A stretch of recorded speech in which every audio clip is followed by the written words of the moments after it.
Hello everyone, this is Shadow. Due to copyright restrictions on YouTube, I can't publish many of the audiobooks you love.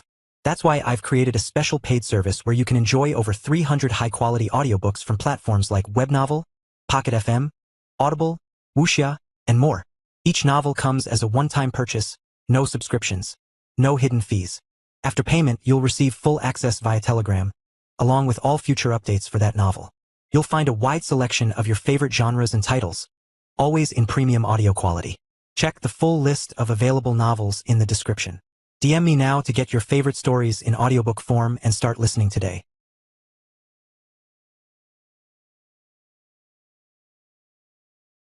Chapter 1342, Still Stylish. While Kara didn't want to risk the Chaos Plane pulling a lethal prank on her when she arrived, she also didn't want to waste too much time sitting around waiting to heal naturally. Matilda could surely repair her body, and she had things to do. So, as soon as minor movements no longer tore stitches or started any new bleeding, she moved herself out of her space to the Chaos Plane to go see her friend. Congratulations on legendary status. She greeted the bemused Chaos Dragon. You taste-tested a demigod. How was it? Worth the pain? Matilda asked. Yet to be determined.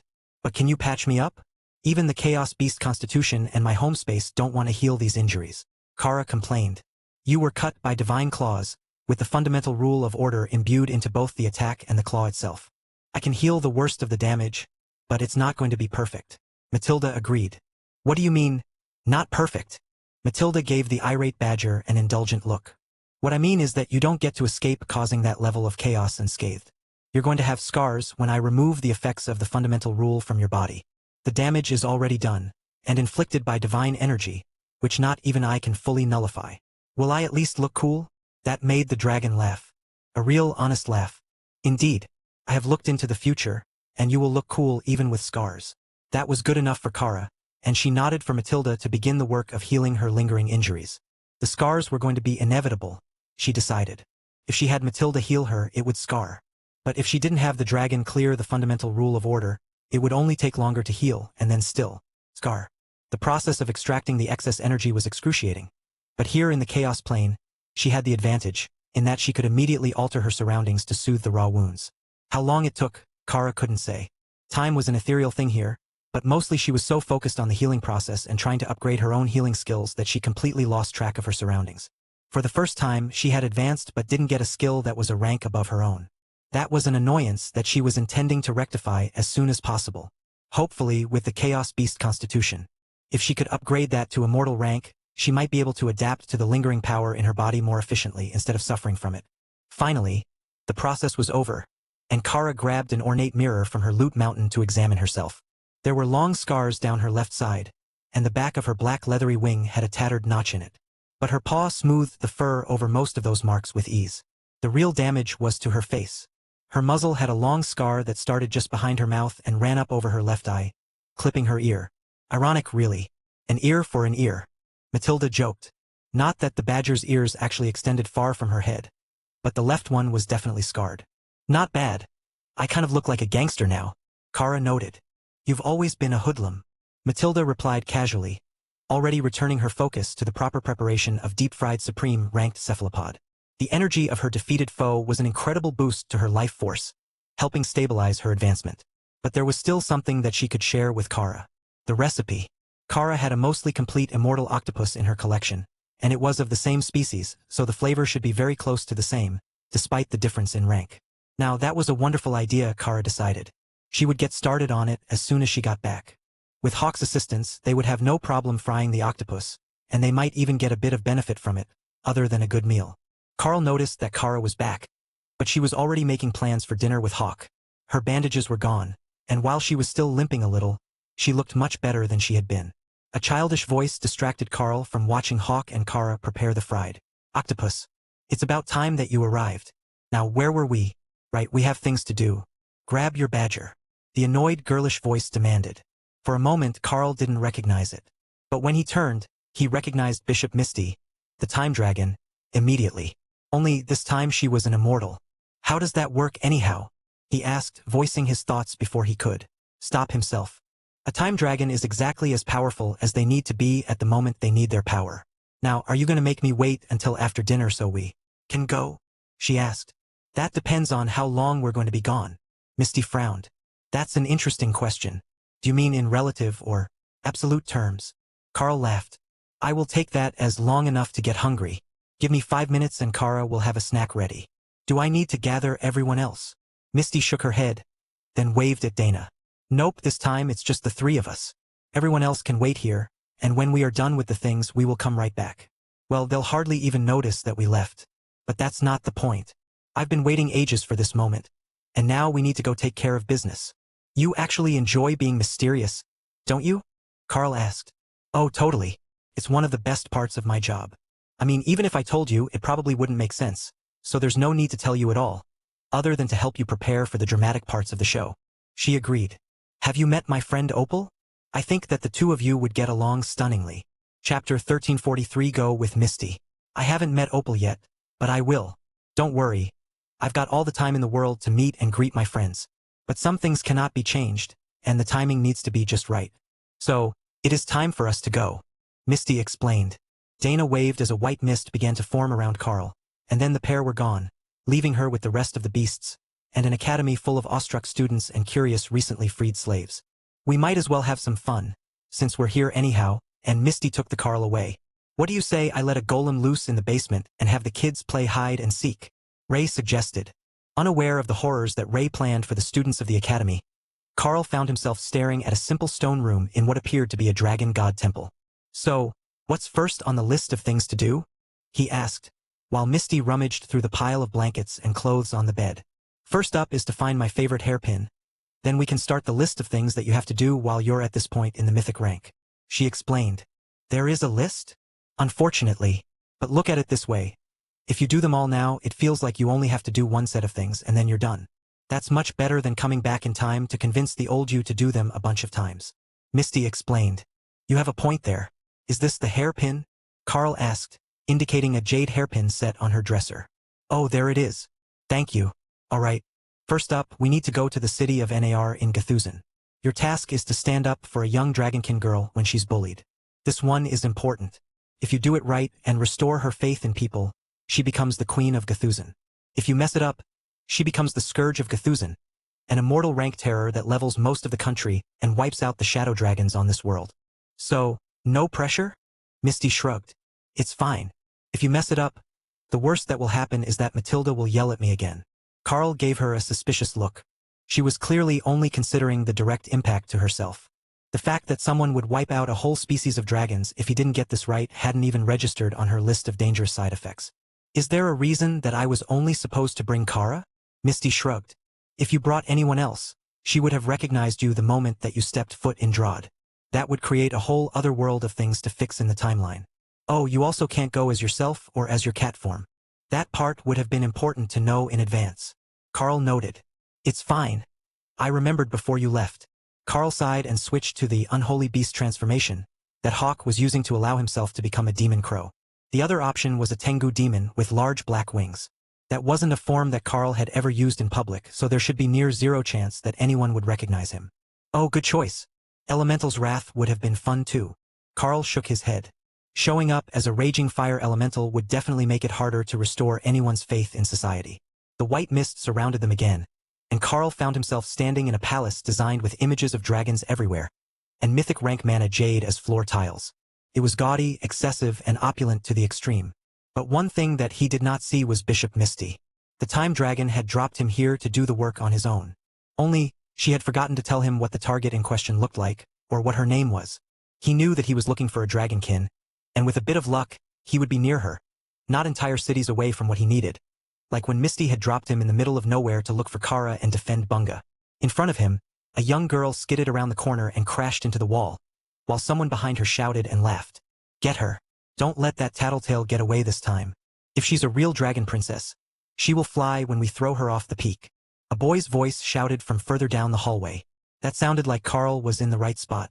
The girl had a dragon's tail and wings, but even a juvenile dragon would not have either if they were transformed. So, she was dragonkin, and those wings were definitely not large enough to help her fly. The girl also didn't have a name tag over her head, so she was either too young to have the system activated, or they were in between resurgences. The girl went to race by, but Carl caught her in his arms, then winked at her as he equipped a white fur cloak and cast perfect camouflage on her as he wrapped both the cloak and his black feathered wing around her. A group of boys with shockingly black eyes slid around the corner a half-second later, then stopped to bow politely as they saw Carl. "Lord Emissary, good morning. Did you see a half-breed girl just a moment ago?" one of the boys asked. "Barefoot in a black dress?" Carl asked. "That's the one. We were asked to help tutor her this morning, but she's become rebellious and wanted to avoid her studies," the boy replied using a formal tone usually reserved for elders. Carl smiled. "Bare feet are terrible for gaining traction on jade tiles." She fell out the window into the garden. The boy cursed to himself, then bowed. "Thank you, Lord Emissary." Then he rushed off down the hall, and Carl heard a group of people running down a flight of stairs. Chapter 1344, Dragonkin Princess. Under his arm, the girl squirmed, so Carl set her on the ground and straightened her clothes. "And who might you be, little one?" he asked. "Princess Rue, bastard daughter of the king," she replied with a formal bow that didn't suit her simple dress. Carl smiled. "So, princess, what is fun to do around here?" The girl simply looked confused for a moment. "Lord Emissary, where are your bodyguards?" Carl laughed. "You think that I need bodyguards? That's adorable. But I did bring one. Meet Kara." Kara came out, and the girl flinched. "That looks like it really hurt. I've got scars on my back from when the princes wanted to find out if Dragonkin could heal after being whipped. But this looks much worse." Carl sighed. "Would you like me to fix that?" "It's really not a problem." Princess Rue panicked and shook her head rapidly. "No, thank you, my lord. They would never forgive me if I did. But can I ask a favor? Please forget that you saw me today." Kara rumbled, the noise halfway between a purr and an idling chainsaw. "Sorry, it appears that my friend likes you.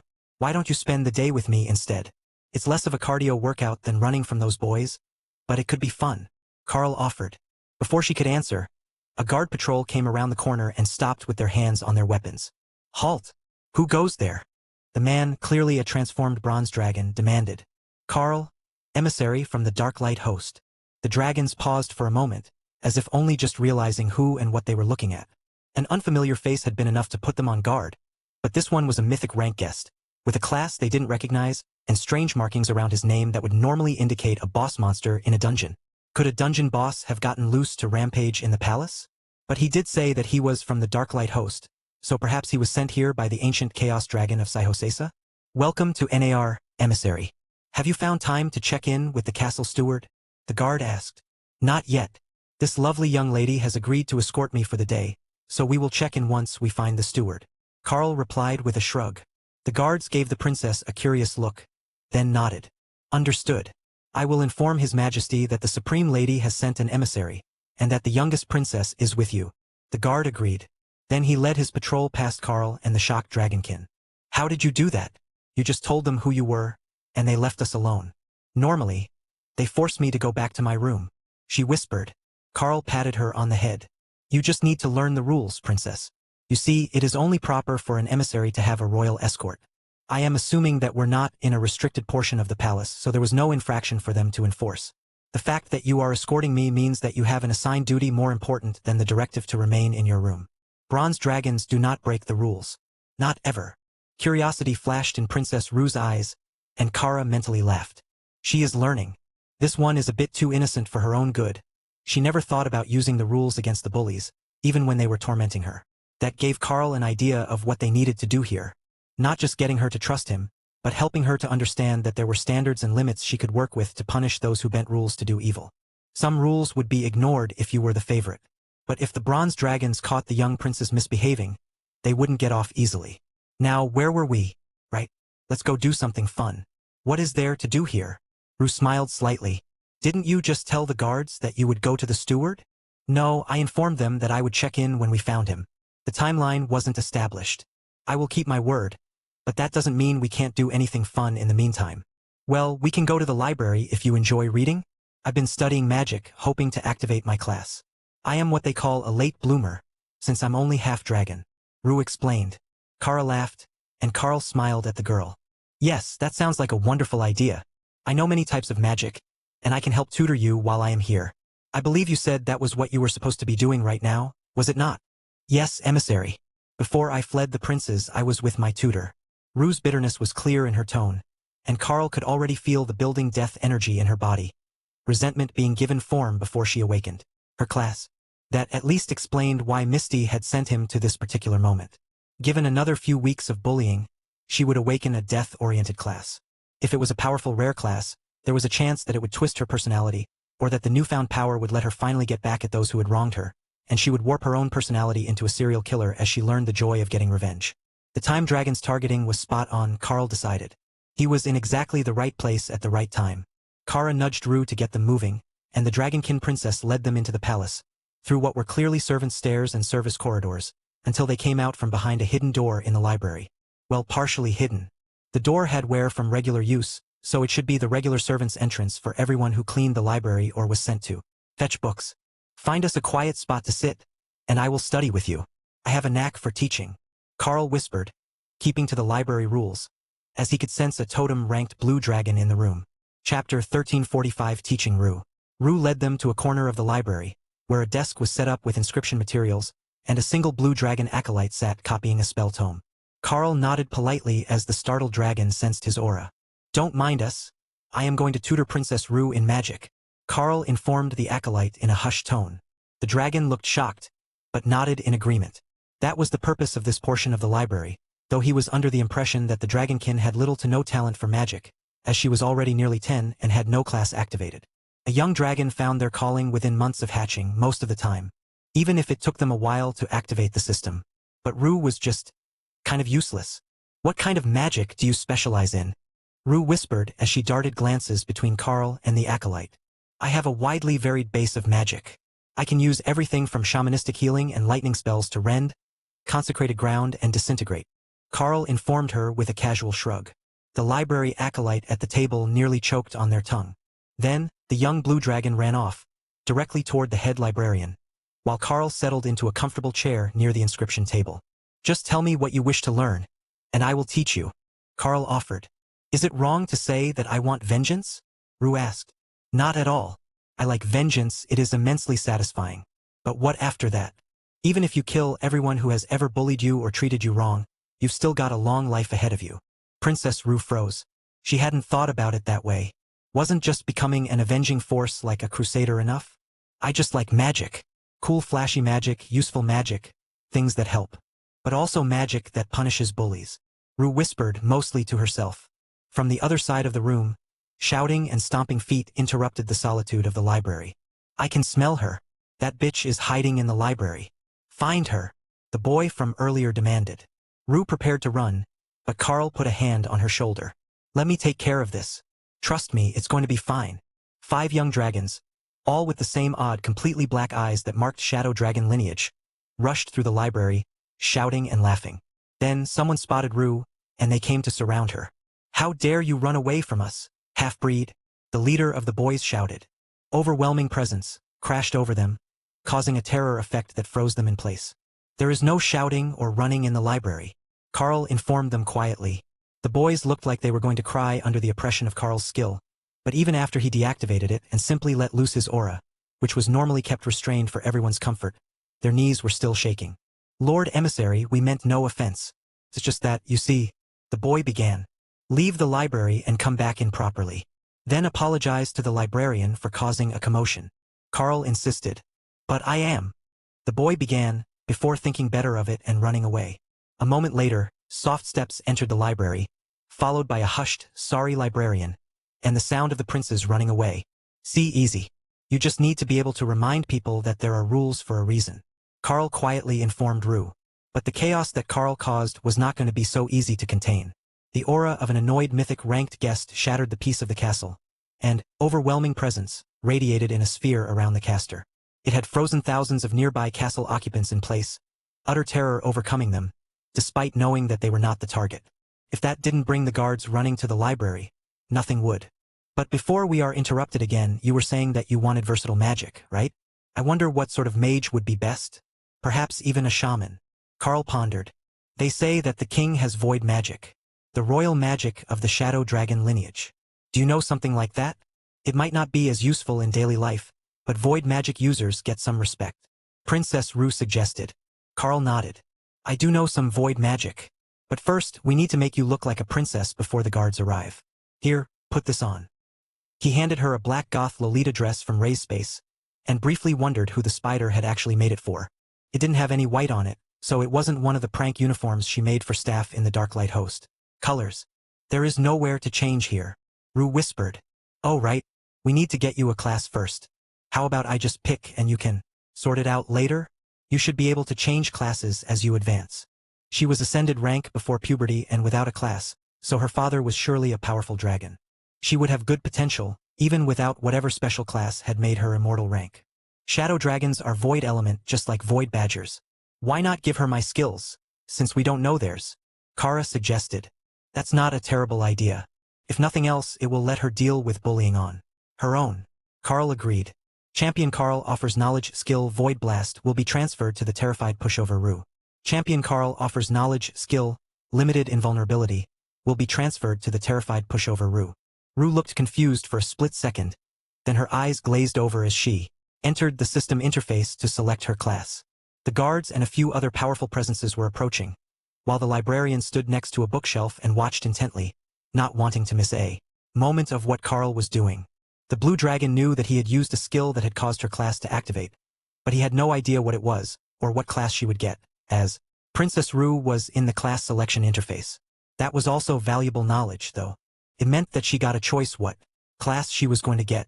So either Carl could give them a free choice or he had done something that had given her an affinity for certain classes that she did not have before. Either way, this odd Tengu emissary of the Supreme Lady had given him more to study than years of living in the palace. Class-activated Void Avatar. Chapter 1346 Void Flight. Rue opened her eyes as her class selection was finished, then smiled and lifted off the ground.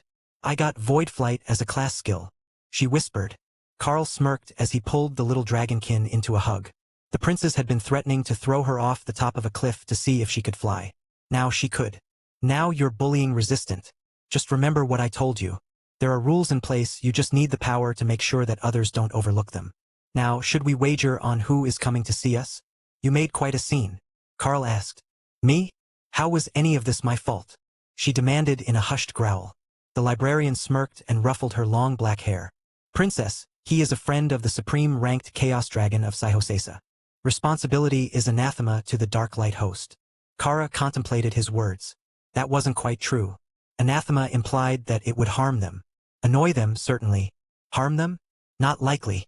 It is the Queen, the Royal Guard Commandant, and the steward with a squad of guards. The librarian whispered. Princess Rue seemed to shrink as she moved to hide behind Carl at the mention of the Queen. I take it that she's not your mother? Carl asked. Rue shook her head. My mother is an elven chambermaid. Kara smiled, the scar at the corner of her mouth turning it into a slightly twisted smirk. Then she brought out popcorn. Both Rue and the librarian stared at her in shock for a moment. Then the badger realized what was wrong. No food in the library. She tossed a handful into her mouth, then reluctantly put the bag away. The first to enter was the palace steward, here to see who was causing trouble without first announcing their arrival. His name is Lucifer, Rue whispered.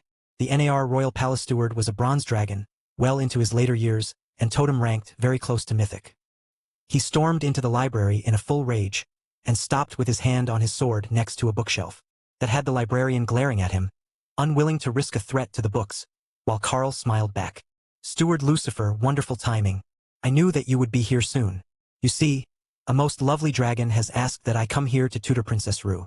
Do check me into the palace's guest registry, won't you? Carl greeted him. The dragon stared at Carl in wordless rage, while Kara howled with laughter. You. Yes, me. Oh, and my assistant, Kara. She should probably be on the list as well. She's in beast form now, but she might be humanoid later. Carl agreed. You're on a roll. Kara joked. This is way more fun than I was expecting. I hope that we're doing it right. Do you think that Misty would come give us hints if we were doing it wrong? Carl replied. Probably not. If she was supposed to be here, she would be. The Queen entered before the steward managed to tamp down his rage enough to speak again, and Carl rose to his feet. Your Majesty. He greeted her, bowing politely, while Princess Rue fell to her knees and bowed with her face to the floor. You don't kneel before your queen? She asked, malicious curiosity in her tone. Respectfully, Your Majesty, we are not that different in rank, and I am not a subject of the Gathusan crown. I was sent as emissary by Supreme Lady Matilda to tutor Princess Rue. Carl explained. The Queen paused. Nobody casually name-dropped the Supreme Lady. She could hear you if you used her name directly, and she hated to be disturbed. Carl had forgotten that, as he usually didn't mind if she knew he was talking about her. He wouldn't be saying anything he wouldn't say to her face, so it was fine. But Kara thought that it was hilarious, as they were an unknown distance back in time, so she might have absolutely no idea who Carl was, or why he claimed to know her. The only thing stopping her from investigating might be that he was using her name to cause chaos. Only dragons are allowed to tutor within the palace. The queen insisted. I can be a dragon, that is fine. But then I wouldn't fit in the library. Isn't this form much more comfortable for indoor use? Even you have transformed. Carl asked. The queen stared at him, wondering if there was something wrong with Carl's brain. She clearly didn't mean dragon form. She meant dragon in species. You are a dragon? She asked slowly. Avatar of the world dragon, no less. Carl agreed. Not possible. Steward Lucifer gasped. I assure you that it is possible. Should we step outside so I can show you? Don't mind. The ocean breeze is always pleasant on my scales. The librarian cleared his throat. Talking in circles with an emissary of the Supreme Lady will get you nowhere. I assure you that his words are the truth. He is indeed an avatar of the world dragon. Right, blue dragons could read your mind to extract knowledge. So, the librarian most likely understood that Carl's words were disingenuous at best, but trying to explain the whole situation would just give him a headache. The steward sighed and took out the palace register, an enchanted relic in book form that recorded names and detected falsehoods. Carl took out his own pen with a flourish and signed his name. Carl, branch leader of the Darklight host. That much was 100% true. Those are not all your titles.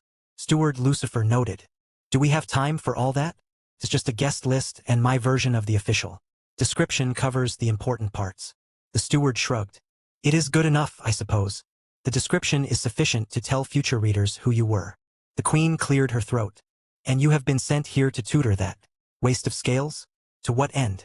As you can see, she is so old already and doesn't even have a class. Actually, she does now. Void Avatar, I believe. Give me a little time to build her confidence, and she will be a proper mage. Carl explained. But, it's not possible. The curse we placed on her. The queen stammered. So that is why she never awakened, despite having the potential to become an immortal. Chapter 1347 Curse to Weakness. Carl sensed as the queen's words sunk into Princess Rue's mind. She had been bullied for her lack of ability for years now, and for her mixed lineage for all her life. Now, she found out that her lack of ability was because the queen cursed her to be powerless? The level of rage that she was feeling was not something that she could put into words, and Kara nodded happily as she realized that they were just in time to avert the first steps of the disaster that Misty had warned them about. Not that it would have been impossible for someone as brilliant as a Chaos Badger to alter fate after the fact, but the Carl had definitely put them on the right path. Kara shifted to lay on top of the kneeling princess, pinning her to the ground and confusing her enough that she was distracted from her rage about having been cursed into uselessness. Carl knew that the distraction wouldn't last, as the queen would not forget that someone had interfered in her plans to cripple the daughter of her husband's mistress. But for now, it was working, and the furry distraction had made everyone else in the room forget about the princess. Why did you not arrive at the front gates of the palace, emissary? We could have arranged rooms for you in advance. Surely, your mission is not so urgent when the young princess is merely ascended rank trash. The queen asked, her tone impatient. You know how it is. I have never been here before, so I relied on being sent directly to my target. It's the most certain way to ensure that I don't end up in the wrong spot. Carl replied, waving his hand dismissively. The queen nodded. She was familiar with the technique, though it was annoying that someone used it on a target within the palace. A feat that shouldn't be possible with the barriers they had in place. Damnable Chaos Dragon. However, she couldn't complain too loudly about it, as she had attempted to send the princess away to various remote estates many times in the past, only to be thwarted and reprimanded by the king. He didn't wish for any of his children to be raised outside the palace, so the princess was stuffed into a spare room in the servants' quarters here and, if the queen had her way, forgotten. The hope was that with enough time and no class or progression, she would lose her status and become one of the maids that she lived beside. Unfortunately, that seemed doomed to failure now that there was some meddlesome Tengu here to tutor her. The real question was, why was he here? She knew who had sent him, but she didn't have an enmity or an alliance with the Chaos Dragon, or the Darklight Host Guild that she managed. It made no sense that they would send such a powerful member here to tutor the daughter of a mistress. If he were an elf, it would have at least been understandable that there would be some affinity. But someone had sent this odd man and his badger. Was it the doing of one of her political rivals? One of the concubines from the king's court? Perhaps even one of the noble houses had seen the potential to train up the half-breed and use her to elevate their standing. Certainly, it wasn't the Tengu. No, he had said that he wasn't a Tengu at all, but a dragon transformed into a Tengu for his own entertainment. The many possible schemes that ran through the queen's mind took only a few seconds, and then she was back to focusing on the issue at hand. The fact that someone was training the illegitimate daughter she had cursed. Princess Ru had no idea that the queen had read so deeply into her situation. For all that she knew, this random visitor had simply taken pity on her and had decided to help her out in a way that had gotten around whatever the queen had done to stop her from getting a class. But mostly, her mind was occupied with trying to get out from under Kara, who was really quite comfortable on top of the little dragonkin. It was like sleeping on a warm, squishy rock. Emissary, perhaps you would like to accompany our staff to your room to prepare for dinner? The king will certainly be happy to see that our visitor here to assist his youngest daughter is well taken care of. The steward suggested. That would be wonderful, thank you. Perhaps a room next to the princess, to save time when I wish to conduct surprise practical tests. Carl suggested. You're going to make them cry. Kara laughed as she watched everyone's expressions shift. It gets funnier by the minute. Where do you think that they've got her staying? It should either be the far corner of the royal wing or the servants' wing. Carl agreed. Certainly, emissary. Would you object if we relocated both of you for the time being? The suites near the library are suitably appointed, and Princess Ru is a reasonable child. She will surely not object to taking the spare room in your suite. You didn't have a guard escort coming, did you? The steward asked. No, it's just myself plus Kara. The only requirement that I have is that the suite should be fully private. I do prefer to set defensive spells while I am teaching, and it would be awkward for everyone involved if I blocked a doorway that was in use. Carl agreed. The queen nodded, and a maid was called forward. The princess' belongings will be brought to the spare room momentarily. We will have to discuss her fashion sense later. Ru looked up from where she was pinned under Kara, then realized that Carl had given her new clothing to replace the now filthy peasant dress she was wearing. My apologies, your majesty. I did not wish to get good clothes dirty, she replied, then squirmed out from under the badger and equipped the dress Carl had given her. The queen frowned as she stared at the dress. It was adorable, but she had never seen anything even remotely similar before. Where had Ru gotten it? It had to be from the emissary, and she hadn't been able to equip it before she had gained a class. If you will forgive my abrupt departure, I have business to attend to. I will see you at dinner, daughter. Emissary, the queen declared, then turned and strode out of the room. Chapter 1348. Trolling is tradition. Everyone but one maid left with her, and Carl found himself nose to nose with a curious librarian. You have questions, I assume? The dragon snorted, and lightning crackled at his nostrils. Yes, you could say that I have questions. For one, how did you awaken the princess? Did you nullify the curse that had been placed on her? Or is it something else? Curse? Kara cast nullify on the princess, and felt mana start pouring into the young princess body as the negative effect was dispelled. This place had rather intense mana, stronger than even Xylaz. Given a bit of time, Ru would surely advance to an acceptable standard. Oh, now the curse is nullified. I should have expected that with the Chaos Badger. Might I ask, how did she end up in that state? With her healing skills, the species should be immune to such lingering wounds. The librarian asked. She licked a demigod. Pretend I didn't ask. Carl winked at the dragon. I know that you secretly want to know, and that it's going to bother you if I don't tell you. But it's really just as it sounds. We were in a fight and a demigod of the beast god pantheon was called to intervene. Naturally, she needed to know what it tasted like. The librarian frowned at Kara, then slowly nodded. I understand. I wish that I could say that I didn't, but I do. Now I want to know what a beast pantheon demigod tastes like. It's a hazard of the occupation. Once you find out that a thing exists, you need the details. However, as we're the last ones here, I will give you one more tidbit of information. Carl added. Champion Carl offers knowledge, skill, refreshing lightning. Will be transferred to the curious Librarian Barry. Librarian Barry stared at Carl for a full minute, while the maid waited silently for something to happen. Then he began to tilt. Carl caught him and set the librarian in a chair, while the maid began to panic. He's fine. He merely forgot that he needed to do things like standing while he's lost in thought. Carl explained. The maid nodded understandingly. Oh, just blue dragon things then. He's infamous for falling asleep while reading at his desk. But you can never tell if he's sleeping with his eyes open, or just thinking really hard until you see if he answers. If he's asleep, asking him a question will wake him up. We can let him sort out his thoughts. Why don't you show us to the suite now, and the librarian can come find us when he is ready? Carl suggested. The maid bowed to Carl and then led them out, while Kara circled her feet, and Princess Rue hid behind Carl. She knew that the queen was not going to be happy about having to move her, but she couldn't leave her in the same room without embarrassing herself in front of the foreign guest. That would not put Carl on her list of favorite people, but at mythic rank and a personal representative of Saihosesa, as well as a guild member of the Supreme Ladies Guild, there wasn't much that anyone could do to him within the law unless he actually committed a crime. Even then, there wasn't much that they would do, as the Supreme Lady of Saihosesa was a psychopath who would laugh her way right through a major war, should anyone be crazy enough to start one with her. Quietly, the maid led them down the hall and up 2 levels, to a seemingly abandoned wing of the castle. The hallways were clean, but Carl could see the spots that were habitually missed by the staff when they cleaned, showing that nobody disturbed anything in this hall recently. Even the epic battle scenes on the wall hangings still showed the faint curling of long-term storage, so they had just been placed within the last few minutes. But the common area was spotless when the maid led him into the suite, and there were 2 bedrooms, just enough for their purpose.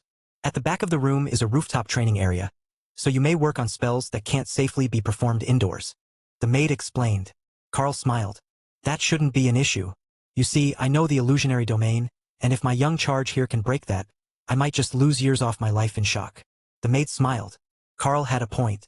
There was 0 chance that an ascended rank mage could do anything that would even make the illusion flicker. And if she couldn't break the illusion, she couldn't damage the room.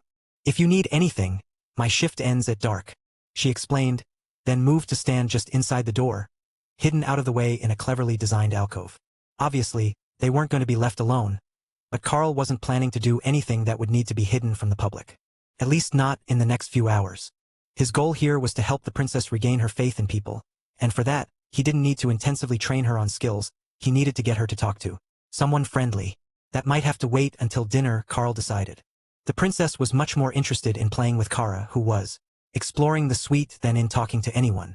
Rue had new spells that she wanted to test, but she didn't want to test them in front of staff if she could avoid it, just in case they didn't work right. The staff didn't bully her, she hadn't fallen that far in the palace hierarchy, but they would laugh at her, just like they laughed at all their other young co-workers when things went wrong. Hey, there's a cool statue in here. Can I keep it? Kara asked as she examined the bedroom. No pilfering their valuables. Leave the room the way that we found it, or it might mess up the timeline. Just focus on making friends with Princess Rue. Maybe try turning into a humanoid again. Carl suggested. That sounded interesting. Kara wondered if her new scars would transfer between forms, as they were created with the fundamental rule of order and divine energy. Only one way to find out. Kara used the humanoid transformation skill to shift into her favorite badger kin form, and then frowned when she realized that the scar made her mouth, cheek, and eyebrow all wonky in this shape. The skin was too tight, and it made her face feel lopsided. 3 out of 10. Chapter 1349. Kara the Optimistic. You are Kara? Wow, that scar is nasty when you're humanoid. Did your friend give you fancy clothes too? We're going to have to go to a formal dinner, and that means pretty dresses for all the ladies. Rue gushed as she examined Kara, who was wearing a tunic with the sleeves rolled up and short shorts with bare feet. Kara smiled. Oh, the amount of fashion I have available would blow your mind. My sister is a famous fashion designer at home, and she doesn't mind if I borrow a piece now and then. We could go as twins. Well, almost, since you've got that white stripe in your hair, Rue suggested eagerly. Kara rummaged through the clothing she already had, and came up with a suitably frilly black dress. Only, hers had dozens of pockets sewn into it to hold treasures she wasn't sure if she would keep. She switched clothes and Rue smiled. Oh, that is perfect. Did you get pockets to hide snacks? That is spectacular. So few people know the value of hiding food for later. Kara smiled. Even when you're not hungry, keeping a few snacks on hand is never the wrong answer. A wise person never has empty pockets. Rue frowned. But now that I have a class, I have an inventory. Don't people keep all their valuables in there? Kara nodded. Of course, but you should always have useful stuff in your pocket. If you're busy, others can grab it for you, and if someone locks your access to mana, you will still have what you need. See this pocket? I've got a nice slim dagger tied in it, and nobody would ever know without patting me down. But in an emergency or when I'm in restraints, I can still get to the blade. Do you often end up in restraints? Kara shrugged. It's a minor side effect of my exploration efforts. Containing a chaos badger was not an easy proposition, but many had tried to hold her until Carl came to get her in the past. Rue likely wouldn't be so good at escaping. Where do we sit? Kara asked, finally realizing that this dinner was a great opportunity to meet new people. That helped their mission, and it could be fun too. Probably at the small table for children along the north wall? Emissary Carl should be at the main table with the other high nobles, since he's a mythic mage. But the rest of the seating is usually by age. I don't know what they'll do for you, though. You're also powerful but still young-looking. Rue replied with a frown. Kara shrugged. I am young, but beasts grow up faster than dragons. Her humanoid form was also much less aligned with her physical growth than her personality. She looked like a mischievous teen girl, only a few years older than Rue. Putting a mythic beast at the table with children was a gray area in protocol, as far as Carl knew. If you went by age, it was the right spot for them as they would enjoy the company. But if you went by prestige, they should be with the other myths. Perhaps it was decided by species? Some were definitely more prideful than others, and some would have political or innate enmities that needed consideration. The whole thing sounded fascinating. Kara turned to the maid in the corner. You work here, you must know. Where will we be seated? The maid bowed to her. Madam, I believe they had intended to seat you with Princess Rue. I have already informed them that you will be attending in humanoid form, so they don't arrange a whelp seat for your beast form. Whelp seat? The maid nodded. Young dragons often take some time to learn to transform, so we have seats designed for four-legged creatures up to a meter long. If the seat was unsuitable, we also have low tables and ground-level serving dishes as an option for beasts accompanying guests, though they are not typically permitted in the main dining room. Ah, that makes sense. That's wonderful news, Rue. We can make new friends. The princess smiled sadly at Kara. I already know everyone else here, remember? Kara waved dismissively. Just wait. You will find that suddenly people who used to ignore you now want to be your friends. Not real friends, the sort of fake friends that only stick around because you might be useful in the future. But still, those are always first until you find the real ride or die sorts. The maid smiled at the enlightened look on Rue's face, but refrained from saying anything. Kara's worldview was different from anything that she would have expected. But the Chaos Badger was not wrong. Even within the palace staff, she could count the number of truly reliable friends on one hand, but the number of friends until it becomes a hassle coworkers was much higher. In general, everyone tried to get along well enough that it made their life easy. The only issue might be the young prince and his friends. They had bullied Rue relentlessly, and they wouldn't easily change without something to persuade them. Kara and the maid were thinking the same thing, but Kara had a very different solution to the issue. The young prince was only royal rank. Sure, that was 2 levels higher than Rue, but it wouldn't take much to bump her up to commander rank, and then they would only be 1 apart while being close to the same age. Plus, the boy was a base warrior class. Warriors were kind of boring and mundane. They didn't have cool skills that you could show off. The Carl had given Princess Rue limited invulnerability, and that was a skill that she could show off without damaging anything. At the very least, it would make her difficult to beat up without going overboard and getting themselves into real trouble. Chapter 1350, How to Proceed. Kara flopped down on the spare bed with Rue until the dinner service was ready. But Carl was already preparing plans for the future of their young princess. Misty had said that she would be the queen one day if they got this just right, so he would need to train her in something that would make her stand out above all the other heirs. Without killing them all, that was. Obviously, it couldn't be runecrafting.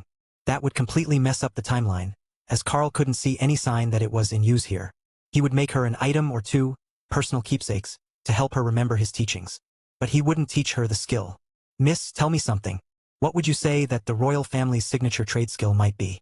Being so far from home, I'm not fully acquainted with the local trade patterns, he asked the maid. Certainly, our skill books. Our royal family has a knack for creating new skill books, though they traditionally keep them for themselves instead of sharing with the blue dragons. Are you familiar with the rivalry between the shadow dragons and the chromatic dragons? She asked. I know the basics. Carl agreed. No, he did not. Not even a little bit of it. But the rivalry couldn't be too intense, as there were blue dragons writing skill books in the royal library. Perhaps it was more about being able to hoard rare skill books for themselves, to gain an advantage over others. The shadow dragons didn't have a god of their own. They were part of the dragon god's pantheon, but only a handful of species had a true god representing their aspect. In that case, you might not be aware that the royal family has a monopoly on shadow element and many other skill books that the blue dragons can't make for themselves. As they can't use the skills and the books are protected with magic, they can't copy them.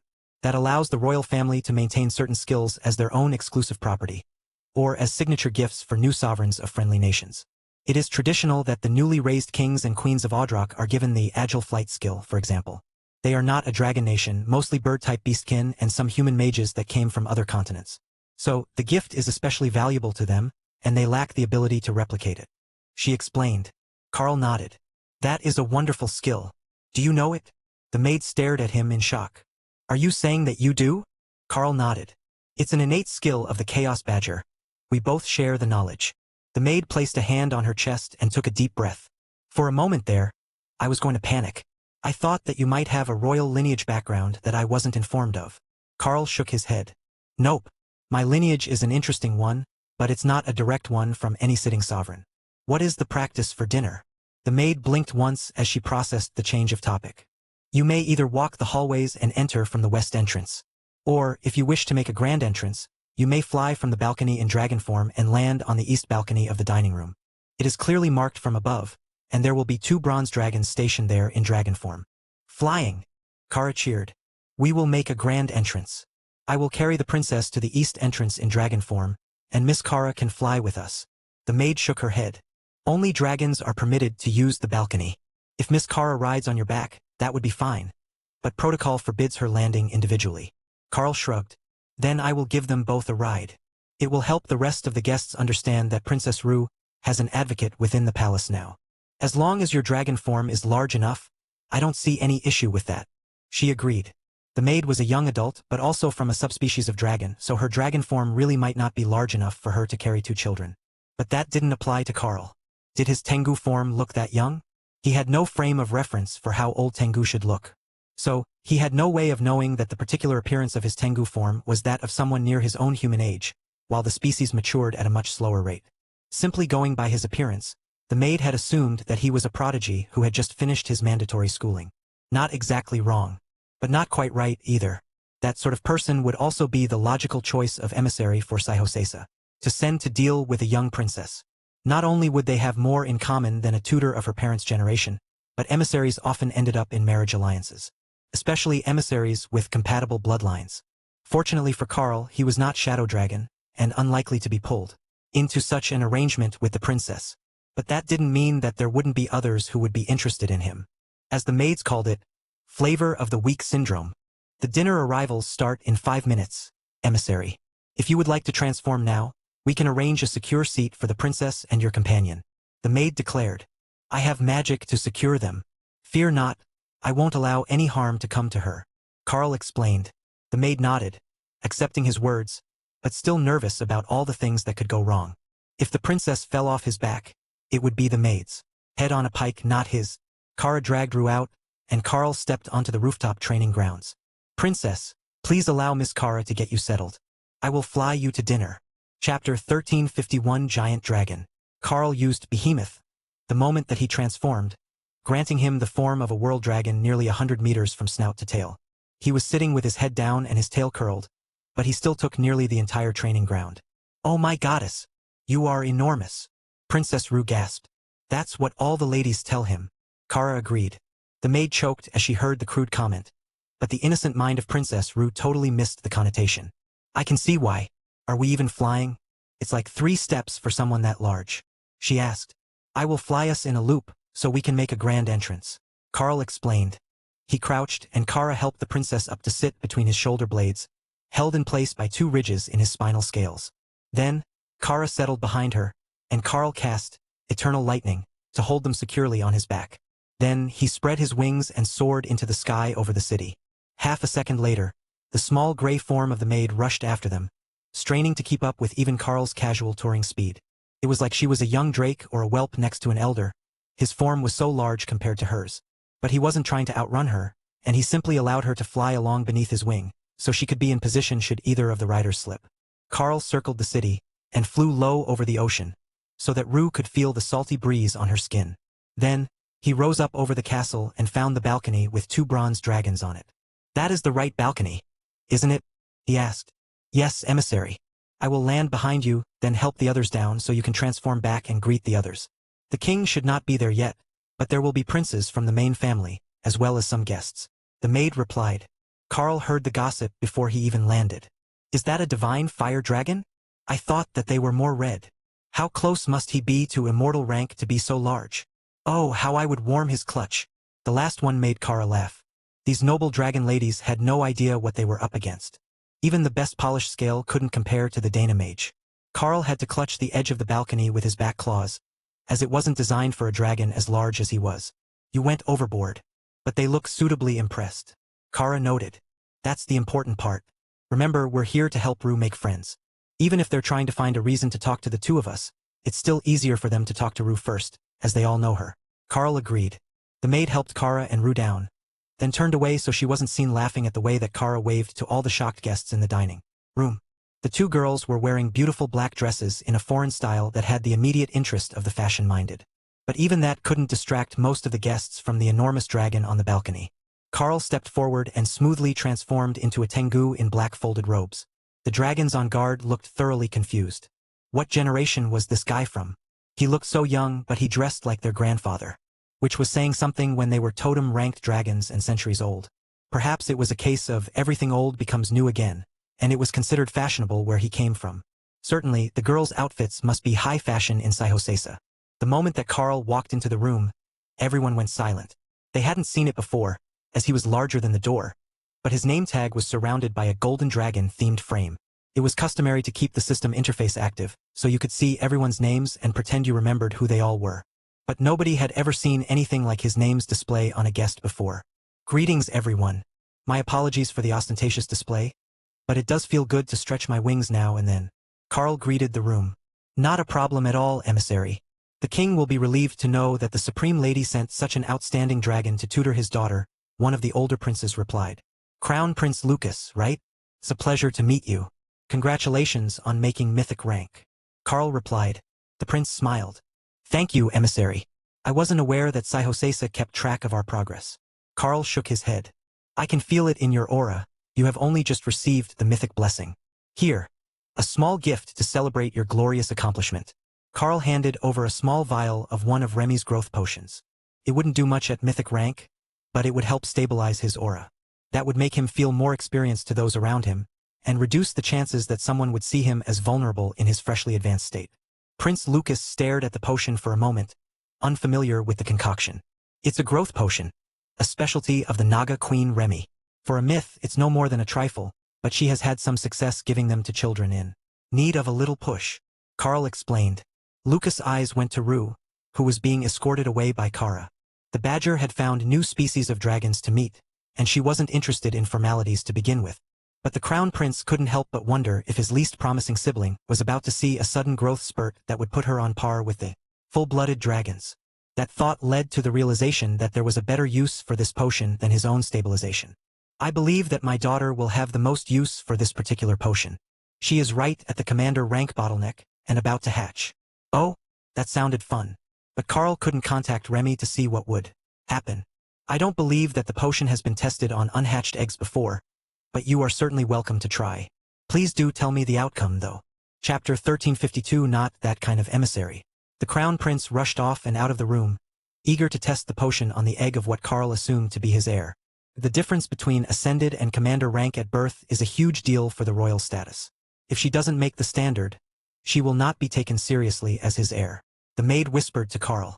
He nodded in response, then greeted a few more of the local dragons. What brings you here, emissary? Is Saihosesa considering trade ties with Gathuzan? One of the older shadow dragons asked. Carl shrugged. I'm not that sort of emissary. I was sent to train Princess Rue so that her advancement can catch up to her potential. The international politics are not my area of expertise. The nearby guests made a mental note of that. If Carl was more of an academic than a political sort, then he might not be as jaded by palace life and all the schemes that came with it. Perfect for befriending, as he was far less likely to try to leverage their friendship to improve a deal between their nations. While Carl answered questions from the adults, Kara and Rue were surrounded by the children of noble families. Princess, you finally got a class. What one is that? I don't recognize the color. One of the girls asked.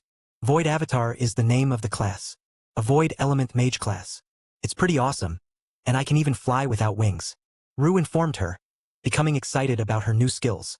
Wait, you got Void Magic? Really? We were all starting to question if you were really a Shadow Dragon descendant. One of the boys sneered. Rue clenched her hands impotently, unable to beat him in a fight, and forbidden from attacking him with magic in the dining hall. But she had Kara as backup. Is Void Magic really that impressive? I mean to someone other than a barebones warrior with 0 skill points. She retorted. The nobles stared at her for a second. Then one of the boys in the back whistled. Ooh, burn. Go ahead. See if you can bully that one into admitting warriors are stronger. The boy taunted. She doesn't even have a class. Her name is the same gray as trash mobs in the dungeon. You think that I can't win? The boy demanded. The other kids turned to stare at him, and one girl gave him a sad pat on the head. As much as she hated to admit it, this cousin might just be an incurable idiot.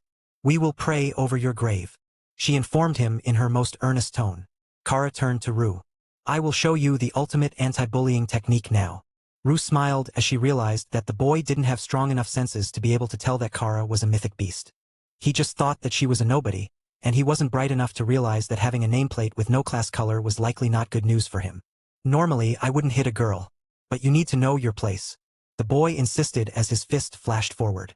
The guards were about to move, but Carl raised a hand to stop them as Kara nimbly dodged the boy's attack, then pulled his shirt up over his head, pinning his arms.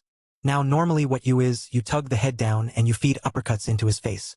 But as we're at dinner and I don't want to make a mess, we will finish with the second greatest move," Kara explained. The boy stumbled as Kara spun him in a circle. Then she grabbed his underwear and yanked it up to his shoulders before leaping into the air with him and hanging him from the crossbar of an ornamental spear. Naturally, that was the exact moment that the king of Gthuzan entered the room and found that nobody was even looking at him. They were all focused on the irate boy with his shirt over his head, hanging by his underwear. The king cleared his throat, and the herald's voice boomed through the room. "The king has arrived." Everyone turned to bow to the king, and all the kids scattered. They ran to their tables, using their reduced height as an advantage to hide behind the adults, while pretending that they didn't know Kara and Princess Rue, whose table happened to be right next to where the boy was hanging. "Will someone please get him down from there? As much as I enjoy the performing arts, dinner is not the time," the king announced. The nearest guard snickered at the king's casual comment, ignoring the fact that someone had clearly been bullied. He wasn't blind to what went on around him, and the boy was somewhat notorious within the palace. If the tables had been turned on him today, he had almost certainly deserved it.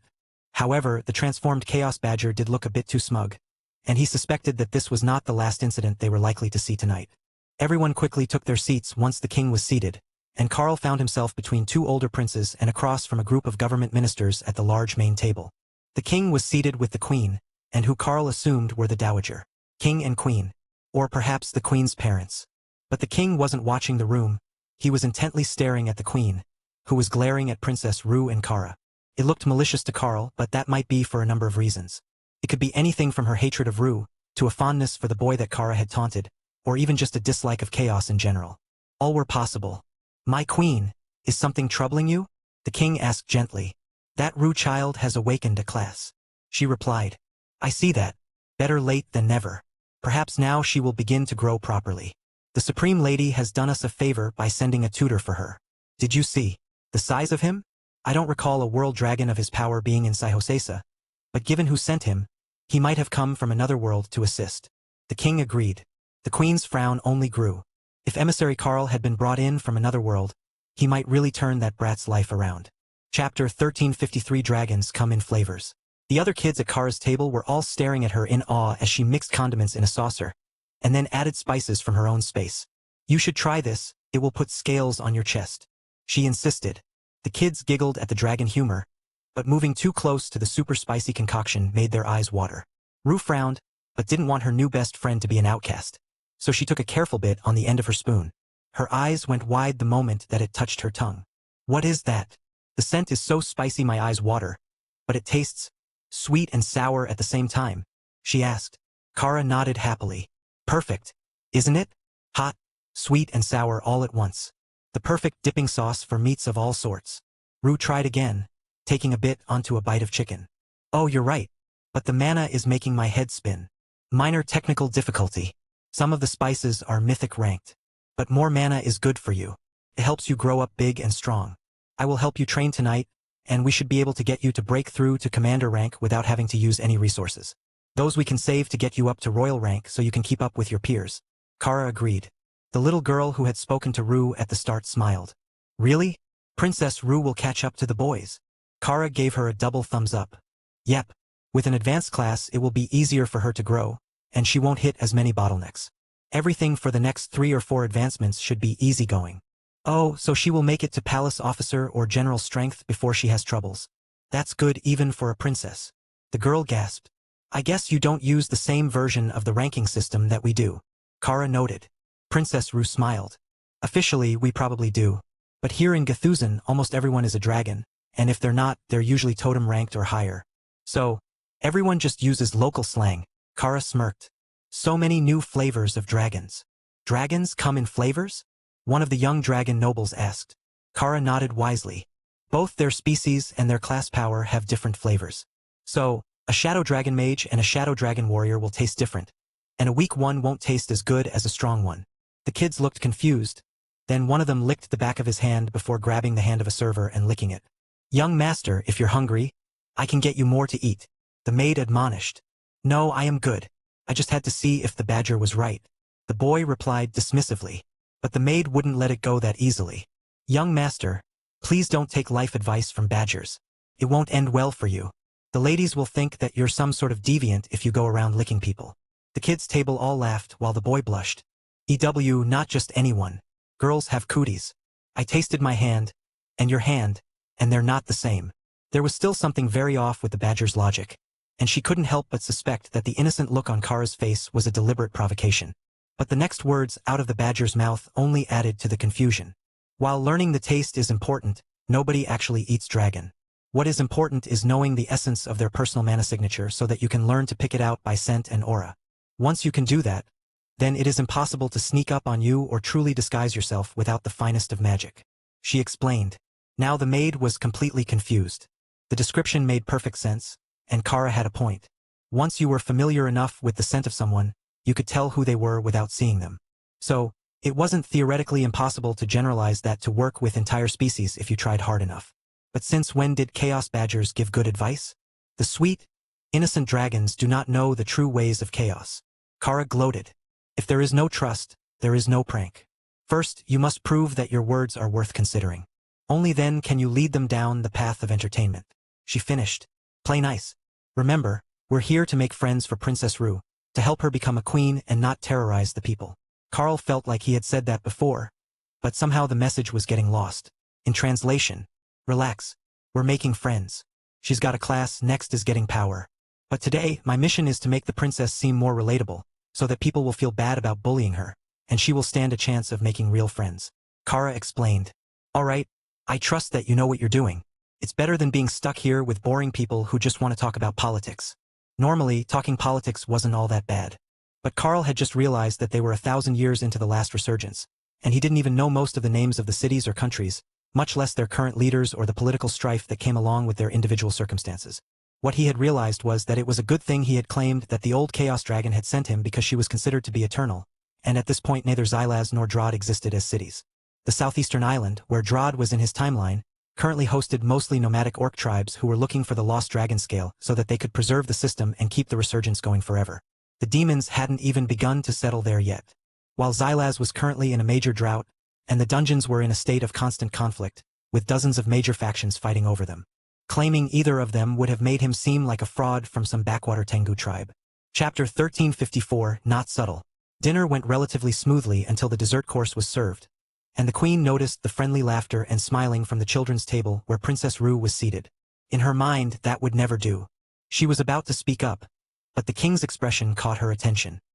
He looked pleased with the situation, and he had always had a soft spot for that particular princess. Something had to be done. A brief message to the older princes, her own sons, set the stage. Today, the brat wouldn't escape without humiliation. No bastard child was going to suddenly make a run for air. Not on her watch. The queen needs to work on being subtle. Even the king has noticed her open scheming. Kara laughed as a pair of older boys stopped a server to add something to the dessert trays headed for the kids' table.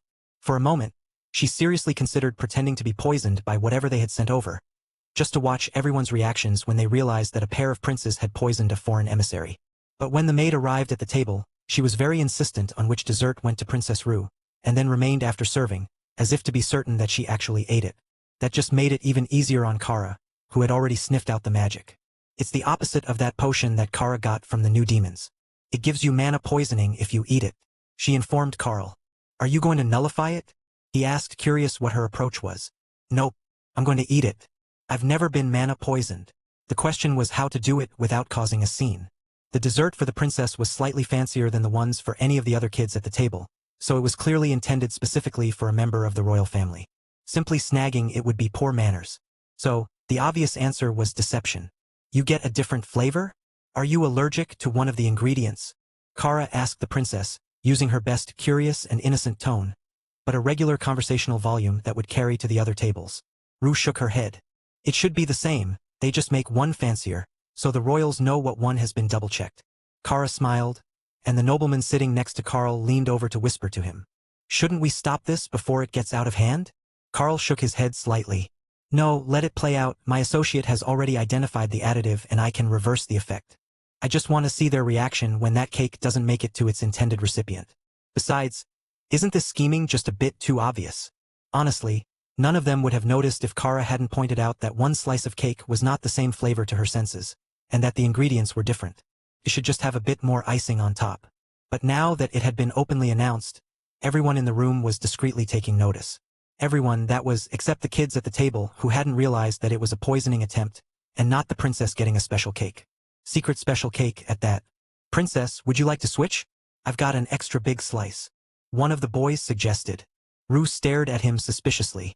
Kara had said that it was a new flavor of cake, which meant it might be better. But he had more cake. Halfsies, she suggested. The boy nodded eagerly, and waved over a maid to cut each slice in half to share them. The look on the queen's face nearly made Kara laugh out loud and ruin the whole game. But the princes who had actually done the poisoning were stone-faced, as if completely unconcerned about the fallout, or exceptionally skilled at hiding their emotions. One moment please, princess. We will send for a knife. The maid agreed. Kara gave her a twisted smirk, as her scars caused her face to curl up on that side naturally, and the maid knew that she was done for. Forgive me, Highness. We will take them to the kitchen to split them evenly and put them on fresh plates. Please wait.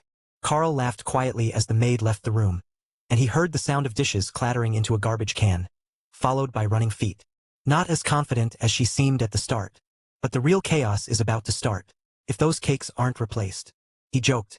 Kara was thinking the same thing, and held off on starting her own dessert. If there was no more cake coming, she would share. But she was interested to see if someone would try the same stunt twice in one meal. The first thing that Kara noticed when the cake came back was that while there were 2 narrow slices on each of the plates as expected, they were not from the same cake as the first ones. They were the same flavor, but the pattern on the edge was different. They had attempted to make every cake served at dinner the same, but no 2 cakes were identical. It was a shame that Hawk wasn't here to see it. He had become quite the foodie since he got the skill to enhance his meat roasting skills. The new maid looked relieved when Kara sniffed delicately, but didn't object to the new cake. That was the first test that they had to pass, and the senses of a mythic beast were too keen to get much of anything past them. Why the queen had forgotten that, they didn't know, or she might not have cared. She was used to getting away with anything that she did, and acting with impunity because she had married into the throne. There were rumors about what she had done to get to the top of the contender list, but the fact remained that she had given the king 4 healthy clutches, and she held immense political power. Power that was making her look increasingly unhinged. If the king didn't act soon, someone else would certainly use it against him. Chapter 1355 The Art of Flattery.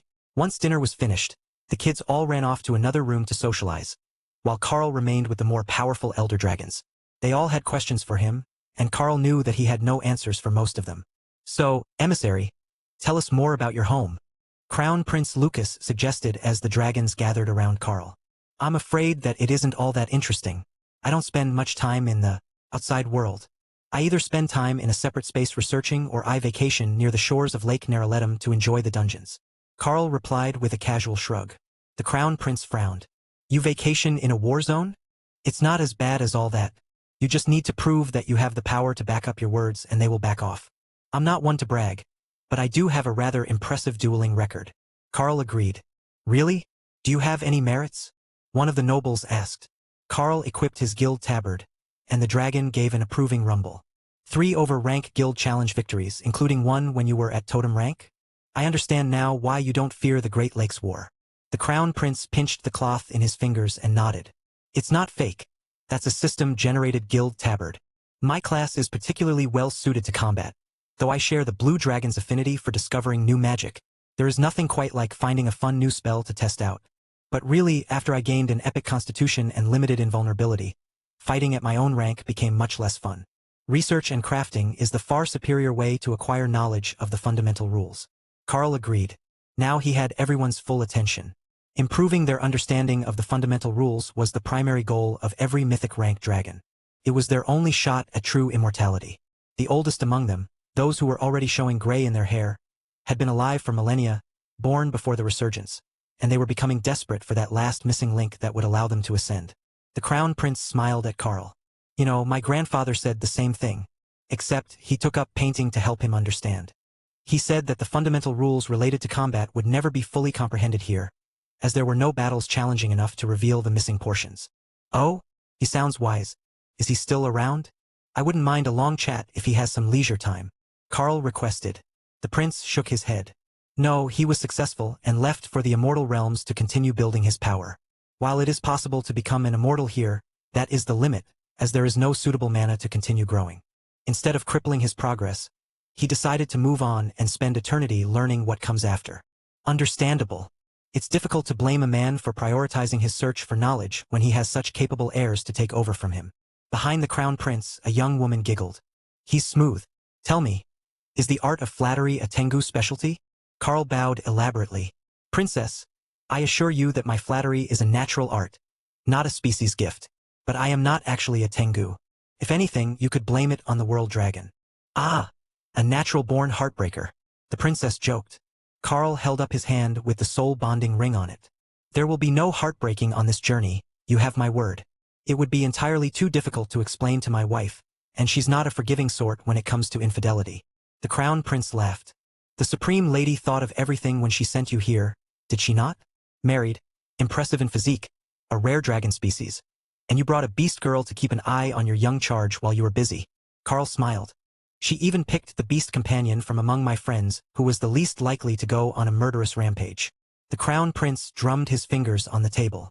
You have an affinity for beasts, then? Carl nodded. My class started from the Beast Ranger type template. I am bonded with a number of divine beasts, but only Kara came with me on this trip. If it had been any of the others, I might be driven to day drink. That bad? The princess asked. The other options would be a divine fox puppy, a lovesick behemoth, or a blood destruction demonic spider. The dragons paused. You managed to bond with a blood destruction spider? She's really quite sweet. Her taste in art isn't for everyone. But there is no more reliable friend to have your back in a fight. Carl agreed. The dragons disagreed. The children of the spider goddess were universally terrifying in personality. The very concepts of morality, mercy, and civility tended to be vague at best when they were involved. Librarian Barry, you missed dinner again. Did you know that the new emissary was a skilled researcher? You two might get along well. Crown Prince Lucas called. The blue dragon gave him a long-suffering look. Yes, I am intimately familiar with his particular version of research theory. Are they still serving refreshments? Prince Lucas gave the dragon a confused look. What had happened with the librarian? He was normally extremely excitable when anything related to research was mentioned. Hopefully, the two hadn't argued when they met earlier. If Carl was as devoted to research as he claimed, they would need the librarian to distract him. The servers brought him a drink, and the librarian took the entire tray from them, emptying drinks with one hand and placing them back on the tray.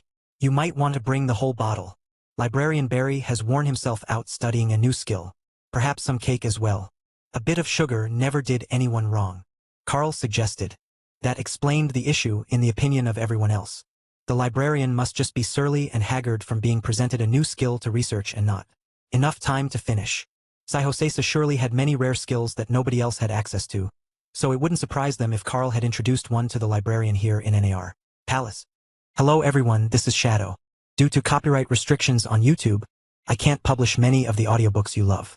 That's why I've created a special paid service where you can enjoy over 300 high-quality audiobooks from platforms like Webnovel, Pocket FM, Audible, Wuxia, and more. Each novel comes as a one-time purchase, no subscriptions, no hidden fees. After payment, you'll receive full access via Telegram, along with all future updates for that novel. You'll find a wide selection of your favorite genres and titles, always in premium audio quality. Check the full list of available novels in the description. DM me now to get your favorite stories in audiobook form and start listening today.